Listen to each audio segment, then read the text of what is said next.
സന്ദർശകരെ ബുദ്ധിമുട്ടിച്ച കൊല്ലം ബീച്ചിലെ അനധികൃത പാർക്കിംഗ് പിരിവ്. ബീച്ചിൽ അനുവദിച്ചിരിക്കുന്ന സ്ഥലത്തിന് പുറമെയാണ് ഈ പിരിവ്. പണപ്പിരിവാണെങ്കിൽ കോർപ്പറേഷന്റെ ബോർഡ് പതിച്ചുകൊണ്ടാണ്. പണം നൽകിയില്ലെങ്കിൽ ഭീഷണിയും കയ്യേറ്റവും നേരിടേണ്ടി വരും.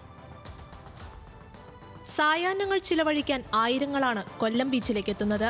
ബീച്ചിലേക്ക് വാഹനം പ്രവേശിക്കുന്നത് മുതൽ പാർക്കിംഗ് ഫീസ് ആവശ്യപ്പെട്ട് ജീവനക്കാർ വാഹനത്തിന് മുന്നിലെത്തും. സ്ത്രീകളെ ഉപയോഗിച്ചാണ് PW റോഡിലെ പിരിവ്. ഇരുചക്രവാഹനങ്ങൾക്ക് 10 രൂപയും കാർ ഉൾപ്പെടെയുള്ള വാഹനങ്ങൾക്ക് 20 രൂപ മുതലും നൽകണം. പണം നൽകാൻ വിസമ്മതിക്കുന്നവരെ പിരിവിനായി നിയോഗിക്കുന്ന സ്ത്രീകൾ അസഭ്യം പറയുന്നത് നിത്യസംഭവമാണ്. അവധി ദിവസങ്ങളിൽ കയ്യേറ്റം വരെ ഉണ്ടായിട്ടും സംഭവത്തെക്കുറിച്ച് അന്വേഷിക്കാൻ അധികൃതർ തയ്യാറാകുന്നില്ല.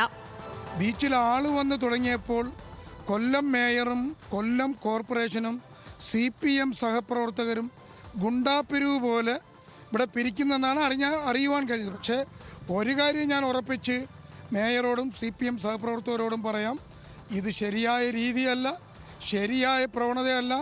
ഇതിനെതിരെ ശക്തമായി പ്രതികരിക്കും. ഇവിടെ വണ്ടി കൊണ്ട് ഇടുമ്പോഴത്തേക്ക് കാണാൻ വന്നവരുണ്ട് പേര് സ്ലിപ്പുമായിട്ട് വരിക, പാർക്കിംഗ് ഫീസ് വേണം. ഞാൻ ഇപ്പോൾ എന്ത് അടിസ്ഥാനത്തിലാണ് പാർക്കിംഗ് ഫീസ്? ഇതുവരെ ഇല്ലായിരുന്നല്ലോ, പണ്ടം കണ്ട ഉണ്ടായിരുന്നു, അത് സ്റ്റോപ്പ് ചെയ്തു. ഇപ്പോൾ ഈ പാർക്കിംഗ് ഫീസിന് അതിൻ്റെ ലോജിക്ക് എന്താണെന്ന് മനസ്സിലാവുന്നില്ല. അത് ഞങ്ങൾക്കൊന്നും അറിയാൻ വയ്യ. മേയറടുത്ത് പറയാം, മേയറിൻ്റെ ഭാഗത്തുനിന്നോ സെക്രട്ടറിയുടെ ഭാഗത്തുനിന്നോ ഒന്നും ഈ ഇൻറ്റിമേഷൻ ഇല്ല. പത്രത്തിലും വന്നിട്ടില്ല, TV വന്നിട്ടില്ല, യാതൊരു ഇൻറ്റിമേഷനും ഇല്ലെന്നുള്ള.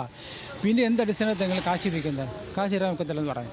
അതിവിടെ പാർക്ക് ചെയ്യാൻ പറ്റത്തില്ല, അങ്ങോട്ട് പോകണം ഇങ്ങോട്ട് പോകണം എന്ന് പറയും. ഒരുമാതിരി റൗഡിസം കാണിക്കുന്ന ആ ഒരു പരിപാടി കാണിക്കുന്നത് എന്ത് അടിസ്ഥാനത്തിലാണ്? ഒരു ആൾ വന്ന് സ്വസ്ഥമായിട്ട് ഒരു 5 മിനിറ്റ് ഇവിടെ വന്നിരുന്ന് കാറിൽ വന്നുകൊണ്ട് അവൻ്റെ നിന്ന് ഫീസും പാർക്കിംഗ് ഫീസും വാങ്ങിക്കാമെന്നുള്ള ഒരിക്കലും ന്യായീകരിക്കാൻ പറ്റത്തില്ല. അത് അന്യായമാണ്. കോർപ്പറേഷൻകാർ അങ്ങനെ പറഞ്ഞിട്ടുണ്ടെങ്കിൽ അത് മാറ്റണം എന്നാണ് എൻ്റെ വിനീതമായ ഒരു അഭിപ്രായം. അതേസമയം അനുവദിച്ച സ്ഥലങ്ങളിൽ മാത്രമാണ് പിരിവ് നടത്തുന്നതെന്നാണ് കൊല്ലം കോർപ്പറേഷന്റെ വിശദീകരണം.